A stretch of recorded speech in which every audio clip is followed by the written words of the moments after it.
balitang panlalawigan naman po tayo sa Kabikulan na ibalik na ang supply ng kuryente sa ilang lugar sa Camarines Sur. Yan naman ang balitang hatid ni Grace ng Radyo ng Bayan, Naga. Grace, magandang hapon sa iyo.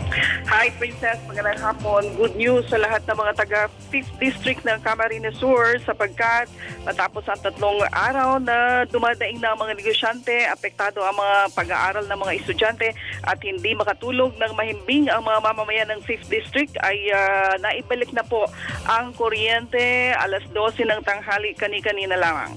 Ito ay sa pamamagitan naman ng mga pinag-isang tulong ng lahat ng mga mayors ng mga towns, ng mga bayan ng 5th District ng Camarines Sur. Nag-usap-usap sila since Monday at naroon din ang suporta ni Governor Mix Villafuerte, ni Congressman Sal Fortuno. Kaninang umaga natapos ang pag-uusap dyan sa Sofitel sa Metro Manila at hinarap sila ni Energy Secretary Jericho Petilla at ni NEA Administrator Edith Buena at nagkaisa po na ibalik na ang kuryente sa Casureco 3. Ang Casureco 3 ay siyang sumusupply ng kuryente sa halos 15 mga bayan dito sa 5th District Camarines Sur.